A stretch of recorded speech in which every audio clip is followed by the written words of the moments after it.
Let us retrain your mind about making the perfect rice the Filipino way.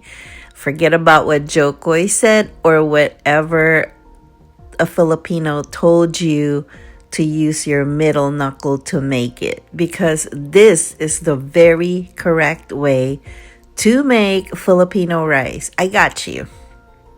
You can use however many cups you want depending on how big your family is. But for the two of us, I use 3 because I want leftover for the next couple of meals. The next part is important. You have to wash your rice twice before you put the final water in. So here I'm washing it once. I throw it away, the water, because that's a lot of starch right there. And then, or it takes away all the impurities if there's any rocks or whatever. This is where you take them all out, or whatever impurities is in there. Then the second wash, you can put as much water as you want, because here you can use this as a soup base. It makes your food taste so good, and it kind of thickens it up a little bit. Like if you're making soup, it kind of thickens it up a little bit. Or if you're making stir fry, it thickens it up. So this is where you save this. I didn't save it because I wasn't going to use it for anything. But you can also use this to wash your hair.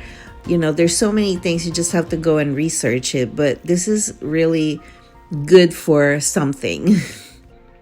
After getting rid of the second water, you don't have to go all the way to remove it, because the little bit that's left there will be part of your third measuring water. So you just shake it to level it, you know, or you can put it on a level counter. You're not going to use your middle knuckle, no. You're going to stick your middle finger all the way down to where you can touch. Like if you have nails, the nail is part of it. So you're going to stick your finger all the way down where you can feel the bottom of the pan. And then you take your thumbnail or your thumb finger and put it where the top of the rice is. Then you're going to keep it there. You're going to hold it there. Then you're going to level it up again. I usually remeasure just to make sure that I got it right the first time. And keep your thumb finger where you measure the top of the rice. Again, if you have nails, the tip of the nail is part of the measurement. So you go on top of the rice with your nail included, and then measure how much water it is. If it's not touching your thumbnail, then you have to add more water. If your thumbnail is below the water line, you're gonna have to remove some of that water and lessen it. Depending on what rice you have, my jasmine rice tends to be a little bit too hard. So what I do is I just add just a touch more water just to make sure that it's perfect when I cook it after it's done. Sometimes long grain rice is the same. You just put a little bit, like a smidge more water, a little bit above the thumb finger, or where the thumb finger is measuring. And then, but the short grain rice sometimes tends to be a little bit more, less thick or less hard. So if you put too much water in, it gets a little soggy.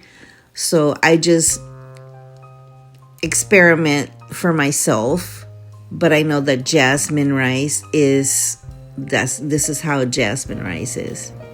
Perfect rice at the end of the cycle of the rice cooker. And I use the rice cooker. If you're using something else, if you're using just the stove, then you want your fire to be medium, just medium high, just in between medium and high.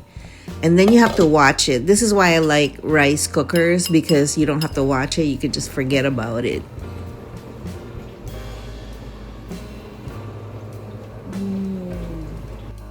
And there you have it. Bon appetit. I'm going to teach you how to make this turkey stir fry that I made here on the next one. So stay tuned, hit that subscribe button, and hit the like button. Thank you so much for watching, and have a nice day.